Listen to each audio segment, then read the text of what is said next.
Dream are के study channel में स्वागत करता हूं। मेरा नाम राजेश रोशन।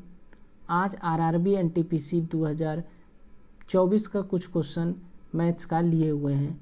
चलिए बेसी बात नहीं करते हुए क्वेश्चन की ओर चलते हैं। क्वेश्चन नंबर 1 है। क्वेश्चन नंबर 1 कह रहा है ए बी और सी के क्षमता का अनुपात 2, 3, 4 है। यदि ए और बी मिलकर किसी काम को 48 दिन में समाप्त करते हैं तो बी प्लस सी उसी कार्य को कितने दिनों में समाप्त कर लेगा। हमारा सवाल ये है। चलिए सॉल्यूशन करते हैं। पेन थोड़ा बदल लेते हैं, पेन का कलर। ए बी सी 2:3:4 के रेशियो में इसका है। क्या है? एफिशिएंसी है, क्षमता है, क्षमता बता रखा है। और फिर सवाल में बोल रखा है कि ए प्लस बी जो है वो 48 दिन में काम को कर सकता है। अगर ए प्लस बी मिलकर काम करे तो वो काम को 48 दिन में समाप्त करेगा। हमसे क्या पूछा है? हमसे पूछा है बी प्लस सी मिलकर काम करे उसी काम को, जिस काम को बी ए प्लस बी काम मिलकर 48 दिन में कर रहा है, उसी काम को बी प्लस सी मिलकर कितने दिनों में करेगा, यही पूछा गया है। तो हमको पहले क्या टोटल वर्क पता करना होगा। टोटल वर्क पता करने के लिए हमको क्या करना होगा कि ये 48 दिन काम किया है ए प्लस बी, तो 48 को गुना करेंगे इसकी इफ़िशियंसी से, ए प्लस बी की इफ़िशियंसी से। ए प्लस बी की इफ़िशियंसी कितना है? ए का इफ़िशियंसी 2 है, बी का इफ़िशियंसी 3 है, यानी कि 2 और 3 कितना हुआ? 5। 48 में 5 से गुना करेंगे तो ये क्या आएगा? ये टोटल वर्क आएगा। कितना काम था, टोटल वर्क आएगा। टोटल वर्क कितना हुआ? तो 48 गुना 5 करोगे तो ये कितना होगा? 240 होगा। तो यही 240 को काम को बी प्लस सी कितने दिन में कर रहा है? 240 काम को, तो बी प्लस सी की इफिशियंसी कितना है? बी की इफिशियंसी 3 है, सी की इफिशियंसी 4 है, तो 3 और 4 कितना हुआ? 7। तो 7 से भाग दे देंगे तो 240/7 दिन लगेगा काम करने में। क्योंकि 240 में 7 से भाग नहीं लगेगा तो यही इस सवाल का आंसर हो गया। तो ऑप्शन कौन सा हो गया? ऑप्शन सी हो गया। नेक्स्ट सवाल।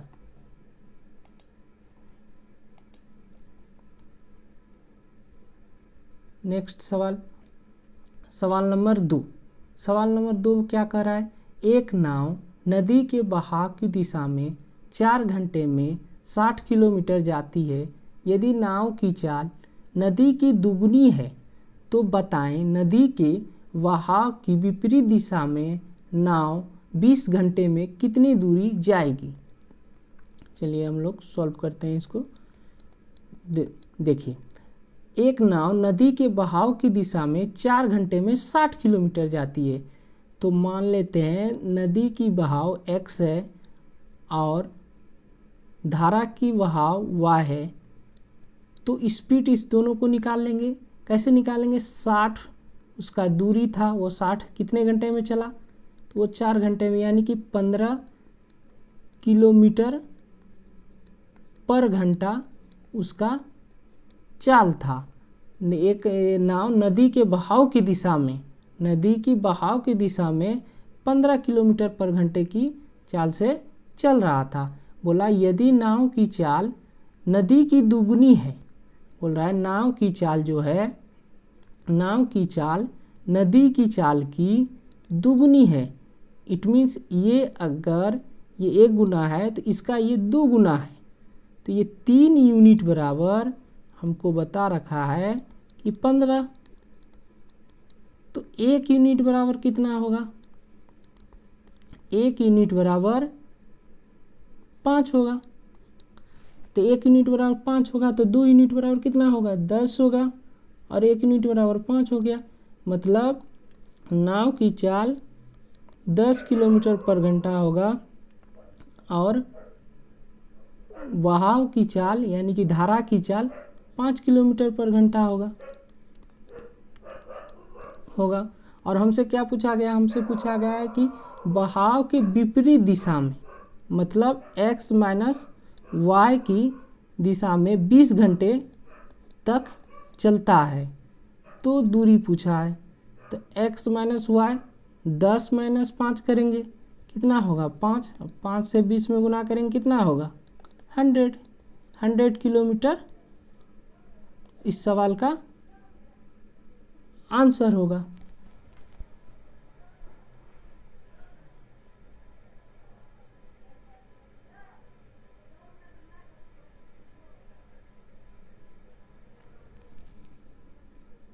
चलिए नेक्स्ट सवाल की ओर चलते हैं। सवाल नंबर 3, 8 वर्षों में सुभाष की आयु उसकी वर्तमान आयु की 3 गुनी है। सुभाष की वर्तमान आयु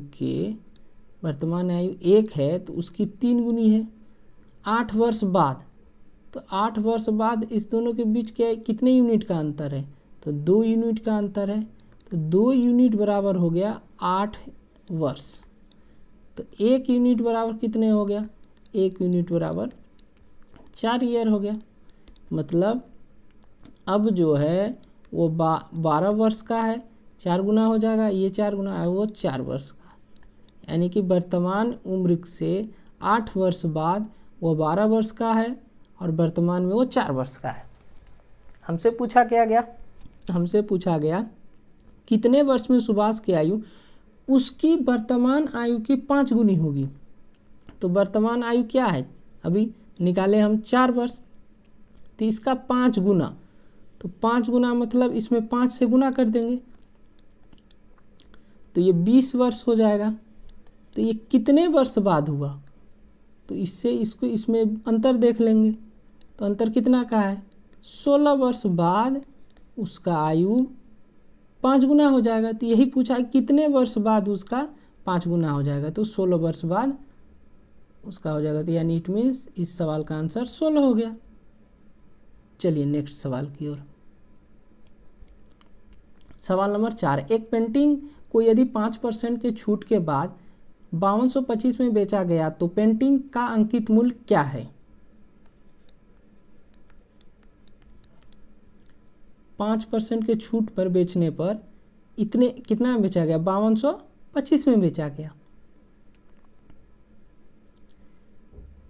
5% का फ्रैक्शन वैल्यू 1/20 हुआ, यानी कि कोई वस्तु 20 की थी और वो 19 में बेचा गया। तो 19 का वैल्यू बता रखा है कितना, 5225। हमसे अभी पूछा किसका जा रहा है, 20 का वैल्यू। तो ये कितना गुना है, तो ये है 275 गुना है। तो ये भी इसका 275 गुना होगा। तो 275 गुना करोगे तो कितना होगा, 5500 होगा। इस सवाल का आंसर 5500, यानी कि इसका ये MP था और ये SP था। तो MP पूछा गया, MP मतलब अंकित मूल्य, अंकित मूल्य पूछा गया। तो अंकित मूल्य कितना हो गया, अंकित मूल्य हो गया 5500। इस सवाल का आंसर हो गया। चलो नेक्स्ट।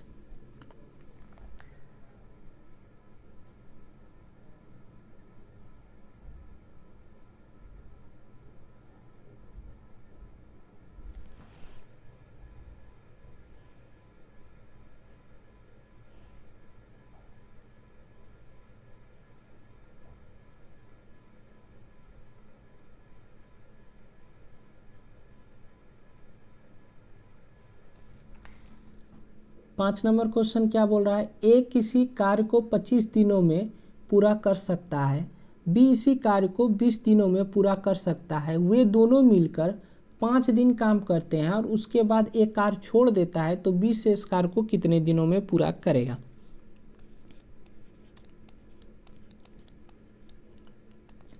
एक काम को कितने दिन में कर रहा है, 25 दिन में कर रहा है, डेज में कर रहा है।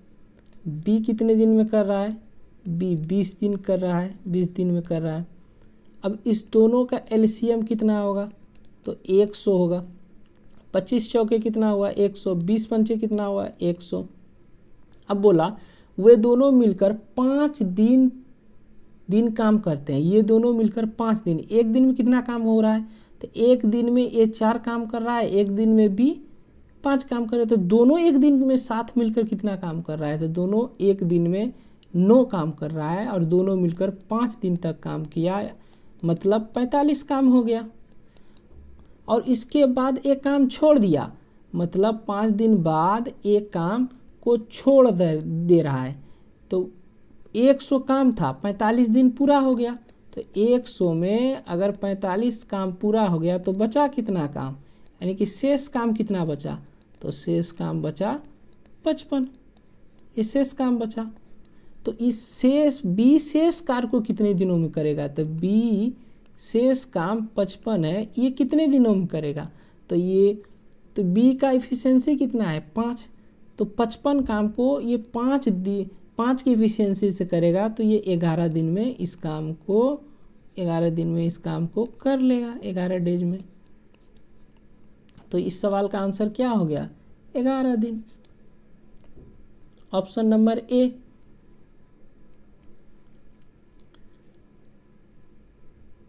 क्वेश्चन 6, उस समबाहु त्रिभुज की ऊंचाई सेंटीमीटर में क्या है जिसकी प्रत्येक भुजा की लंबाई 8 सेंटीमीटर है। तो इसका तो डायरेक्ट फार्मूला होता है h/√3/2a। तो h बराबर √3/2, a का मान दे रखा है, a का मान बता रखा है कितना, a का मान 8 है, तो 8 रख दो, तो h बराबर क्या हो गया, h बराबर इससे ये कट गया, तो ये 4√3 इस सवाल का आंसर हो गया 4√3।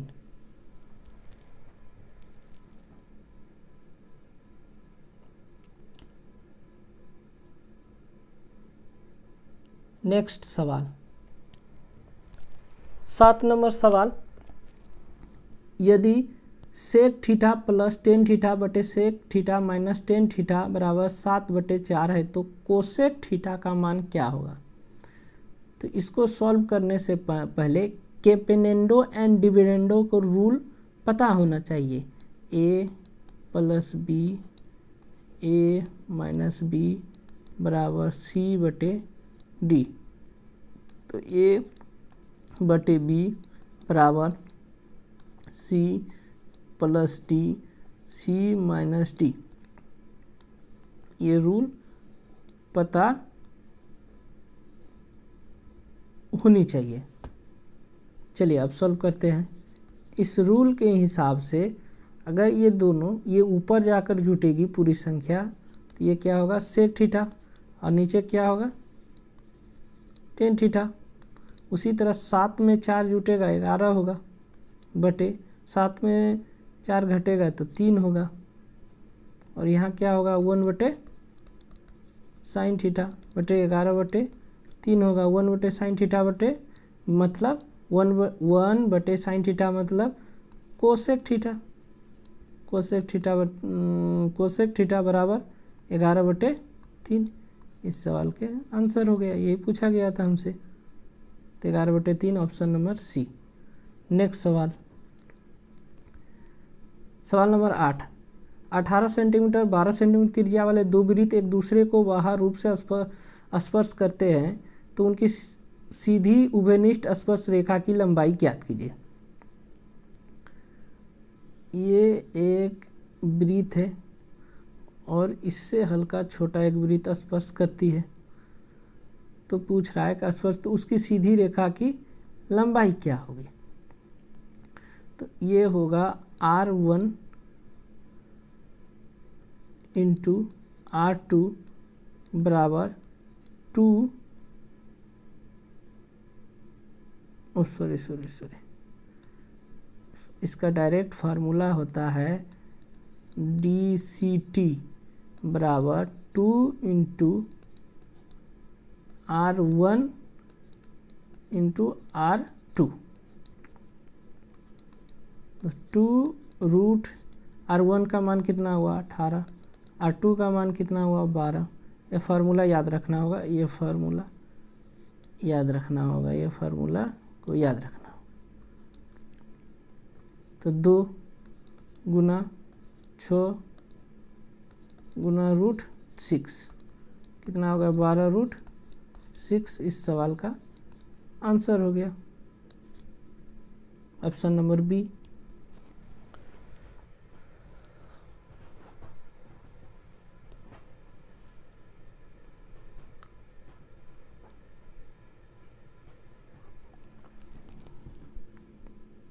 नाइन नंबर सवाल बोल रहा है 5 और 7 के बीच में आने वाली परमेय संख्या कितनी है। तो 5 और 7 के बीच आने वाली परमेय संख्या अनंत है, इन्फिनाइट है, इसका पता नहीं लगा सकते हैं, बहुत है। 10 नंबर सवाल देखो, ए बी को 10% के लाभ पर एक रेडियो बेचता है, बी इसे 5% के लाभ पर सी को बेचता है। यदि सी इसके लिए 462 रुपये का भुगतान करता है तो ए ने इसके लिए कितना भुगतान किया। यानी कितना भुगतान किया, ए प्लस बी। ए जो है बी को 10% के लाभ पर बेचता है, फिर बोला कि बी जो है से सी को 5% के लाभ के मतलब 20 की चीज़ को वो 21 में बेचा है। तो गुना करेंगे, ये ए का मान निकलेगा कितना होगा 200 और ये किसका सी का मान निकलेगा। गुना करोगे 11 गुना 21 करोगे तो 231 हुआ। तो 231 का मान बता रखा है 462, तो ये 2 गुना है। हमसे पूछा किसका, ए का, तो ये भी 2 गुना है, ये 400। इस सवाल का आंसर ये 400 हुआ ऑप्शन नंबर बी। 11 रानी 1 रुपये में 6 की दर से खिलौने खरीदती है और इसके लिए 1 रुपये में 3 की दर से बेचती है, तो उसका लाभ % बताएं। यहाँ आर्टिकल लिखना है, वस्तु लिखना है और यहाँ रुपए लिखना है। 1 रुपये में वो 6 की दर से खिलौना खरीदती है, यानी कि ये सीपी हो गया। और क्या बोला कि इन्हें 1 रुपये में 3 की दर से बेचती है, 1 रुपये में 3 की दर से वो बेचती है। क्योंकि आर्टिकल को यहाँ लिखना है, रुपए को यहाँ लिखना है, तो आर्टिकल को बराबर कर लो। आर्टिकल को बराबर करने के लिए क्या करना होगा, एलसीएम लेना होगा। तो 6 से ये 6 को 6 एक बार में कटेगा, 3 को ये 2 बार में कटेगा। तो 1 को ऊपर 1 से गुना करो और 2 को नीचे 2 से गुना करो। फिर यहाँ कितना हुआ 1 हुआ, यहाँ गुना करने के बाद कितना हुआ 2 हुआ। तो कितना रुपए बढ़ा, तो 1 रुपये किसके सापेक्ष में, तो 1 के सापेक्ष में गुना 100 कर दो, कितना होगा 100% का क्या हुआ 100% का ये लाभ हुआ। इस सवाल का आंसर ये हुआ option number C. 12 number question, 2 संख्याओं का HCF एलसीएम क्रमशः 60 और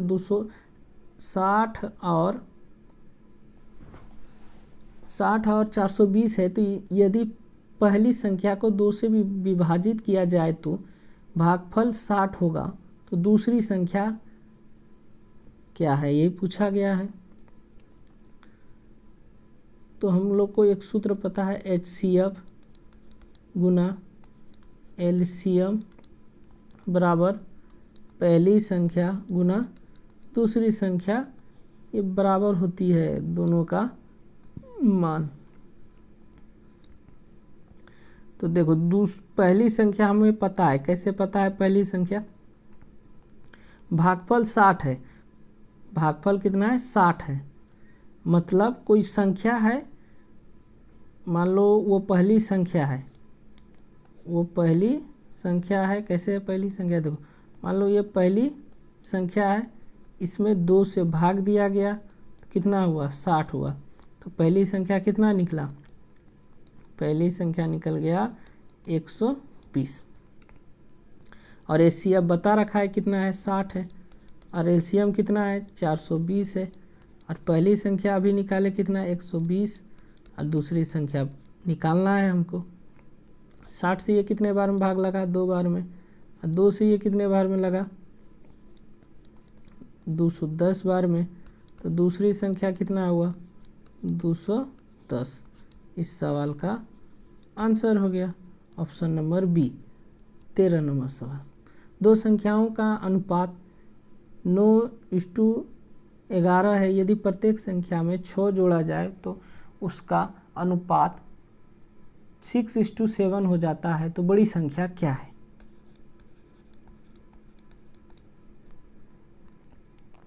9:11 है और 6 जोड़ने पर वो 6:7 हो जाता है, तो इस दोनों के बीच का अंतर कितना है, 2 का। यहाँ अंतर कितना का, 1 का है, जबकि अंतर बराबर होने चाहिए। तो अंतर बराबर करने के लिए नीचे 2 से गुना करना होगा और ऊपर भी 1 से गुना कर सकते हैं।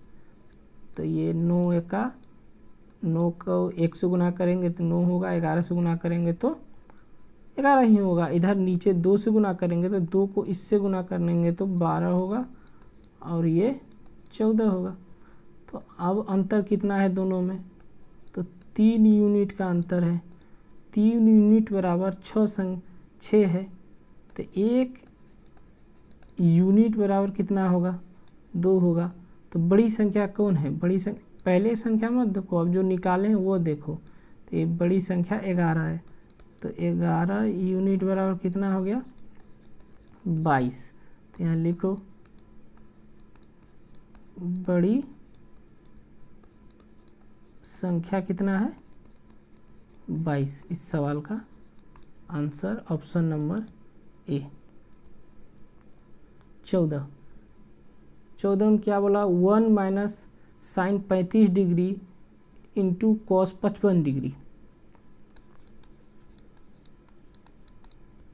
1 माइनस साइन 35 डिग्री और कॉस 55 डिग्री जो है ये भी साइन 35 डिग्री का ही मान में बदल जाएगा। कैसे कि कॉस 55 डिग्री को हम लोग लिख सकते हैं क्या, हम लोग लिख सकते हैं साइन 90 डिग्री माइनस 35 डिग्री, ये लिख सकते हैं। Sorry, cos 90 degree minus 35 degree, तो ये जब चेंज होगा तो इसको क्या करेंगे, साइन 35 डिग्री में बदल जाएगा। यही लिखे, तो 1 माइनस साइन स्क्वायर 35 डिग्री, तो ये क्या होगा, कॉस स्क्वायर 35 डिग्री होगा इसका मान। इसका मान ऑप्शन नंबर ए।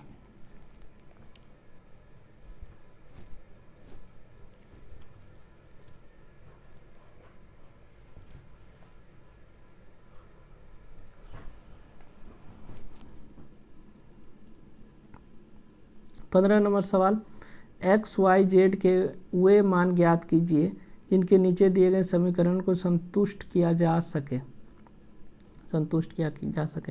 देखो, ये समीकरण और ये समीकरण को जोड़ देते हैं आपस में। जब जोड़ेंगे इस दोनों समीकरण को तो ये x ये क्या हो जाएगा, ये दोनों x प्लस वाई और x प्लस वाई क्या x प्लस वाई लिख सकते हैं और z से कट जाएगा तो ये कितना हो गया, 18 हो गया। यानी कि x प्लस वाई का मान क्या हो गया, 9 हो गया। अब देखो x प्लस वाई का मान जब 9 है तो हम यहाँ पर 9 रख लेंगे, x प्लस वाई के जगह पर 9 रखेंगे।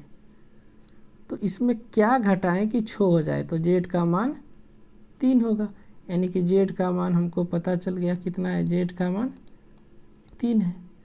और जब z का मान हमें पता चल गया कि 3 है तो अब हम z का मान कहाँ रखेंगे, अब z का मान हम यहाँ रख देंगे। तो यहाँ z का मान रखेंगे तो यहाँ से क्या निकल जाएगा, x माइनस वाई निकल जाएगा। कितना, यहाँ z का मान अगर 3 रखेंगे, इधर जाएगा 4 में 3 घटेगा तो 1, तो x का मान कैसे निकालेंगे, तो इस दोनों समीकरण से निकाल लेंगे। एक बार इस दोनों को मान के जोड़कर 2 से भाग दे दो। 9 में 1 जोड़ेंगे 10, 10 में 2 से भाग देंगे 5, तो x का मान निकल जाएगा। y का मान इस दोनों के बीच का अंतर से 2 से भाग दे दो। इस दोनों के बीच का अंतर कितना है, 9 और 1 का 8, 8 में 2 से भाग दोगे 4। यही x का मान 5, y का मान 4, z का मान 3, z का मान 3 इस सवाल का आंसर हुआ। और हमसे यही पूछा गया x का मान 5, x का मान 5, y का मान 4 और z का मान 3। नहीं, ये नहीं होगा। x का मान 5, y का मान, ये माइनस है y, ये भी नहीं होगा। x का मान 5, y का मान, ये भी नहीं होगा। x का मान 5, y का मान 4 है और z का मान 3। ऑप्शन नंबर डी होगा।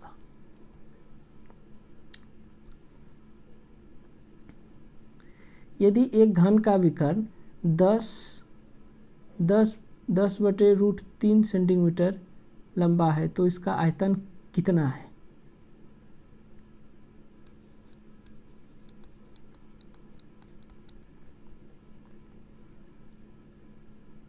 यहाँ तो लिखा है 10√3 सेंटीमीटर है, मतलब ये नहीं होगा। तब तो घन का आयतन बराबर फॉर्मूला क्या होता है, तो a√3 होता है, तो 10√3 के बराबर है। √3 से 3, a बराबर 10 हुआ।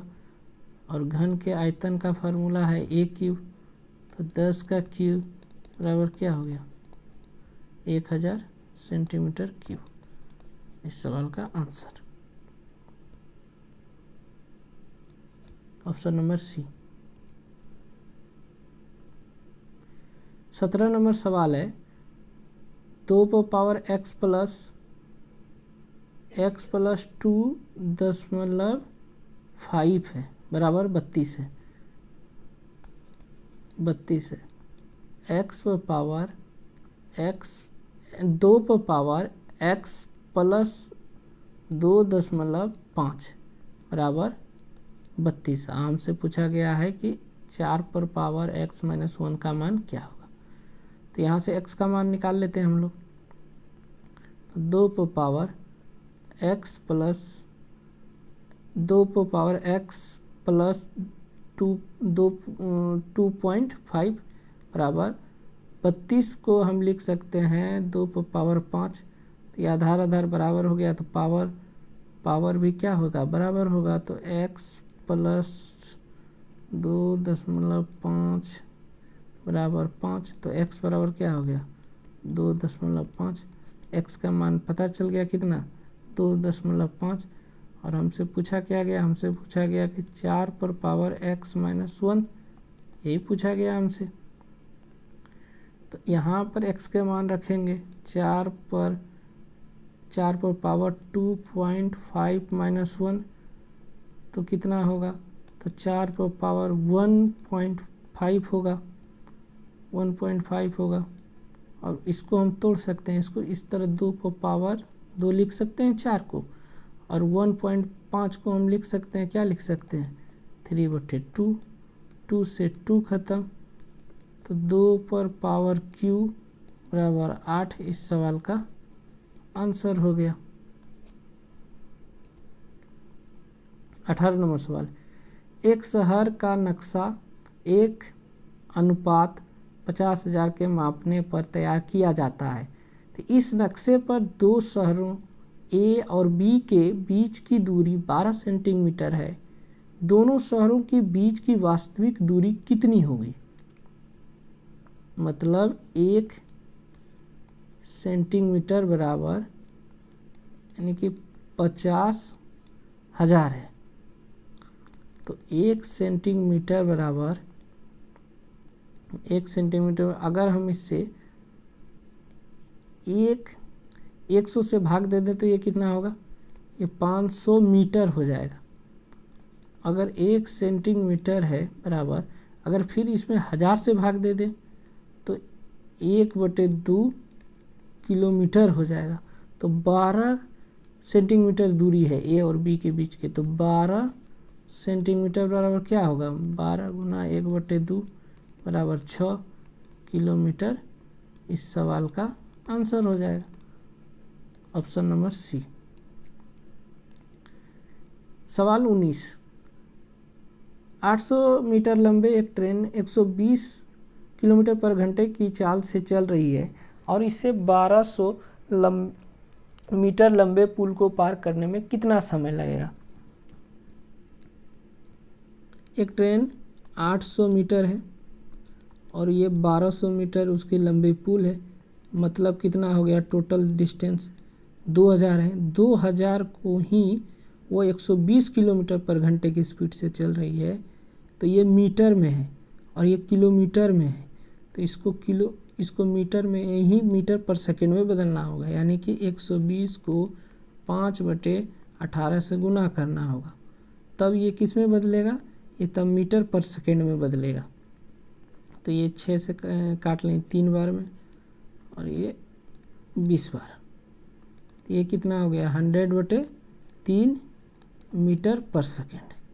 तो यहाँ 100/3 होगा, तो ये ऊपर गुना हो जाएगा 3, 00 से 00 ख़त्म, ये कितना हुआ 60 सेकेंड हुआ। तो 60 सेकेंड लगेगा इसे पार, 60 सेकेंड तो ऑप्शन में है नहीं, मिनट है, 60 सेकेंड मतलब 1 मिनट है, 1 मिनट इस सवाल का आंसर हुआ।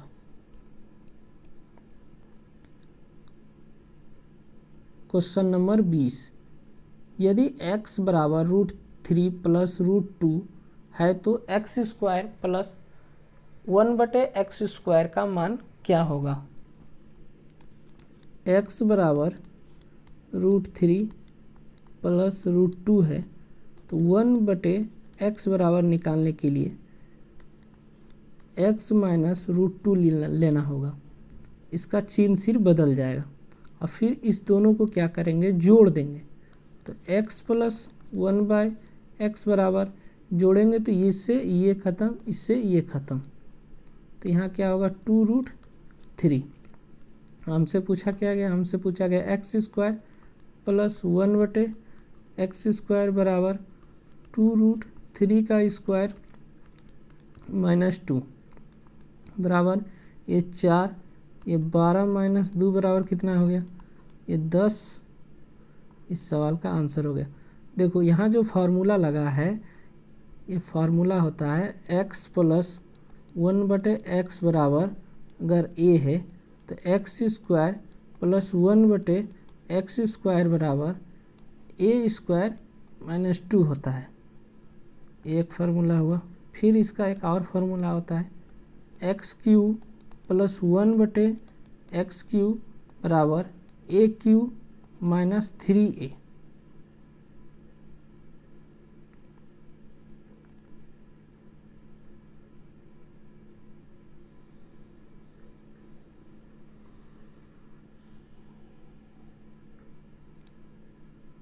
नेक्स्ट सवाल, सवाल नंबर 21। सवाल नंबर 21 में क्या बोला जा रहा है कि रूट है, इस पूरे पर रूट है और ये 3, ये क्यूब है, ये 0.004096। तो जब इसको बाहर निकालेंगे, इसका 64 का ये स्क्वायर होता है, तो 64 का स्क्वायर होगा, इसको तोड़ते हैं, इसको तोड़ेंगे तो ये कितना होगा 64 गुना 64, और ये कितने 2 2 2 4 2 6 जीरो है, 6 अंक के बाद दशमलव है तो 6 जीरो नीचे आएगा, 2 2 4 6, और इसमें क्यूब निकलेगा, तो जब इसका क्यूब निकालेंगे तो ये 4 होगा, इसका क्यूब निकालेंगे तो ये कितना होगा 4 होगा, और जब इसका क्यूब निकालेंगे तो 6 का क्यूब निकलेगा तो ये 100 ही निकलेगा। अब इस पर भी रूट है, ये रूट, ये वाला रूट है। अब इसका जब रूट निकलेगा तो ये 4 निकलेगा इससे, और 100 का 10 निकलेगा, तो इस सवाल का आंसर 0.4 हो गया, ऑप्शन नंबर बी। नेक्स्ट सवाल नहीं, ख़त्म हो गया। 21 सवाल था। ड्रीम आरके स्टडी चैनल को आप लोग सब्सक्राइब कीजिए, सपोर्ट कीजिए, ताकि नेक्स्ट वीडियो और अच्छे से कंटेंट के साथ ला पाएँ। टेलीग्राम पर भी ज्वाइन कर जाइए और चैनल को सब्सक्राइब कीजिए। चलिए नेक्स्ट वीडियो में मिलते हैं।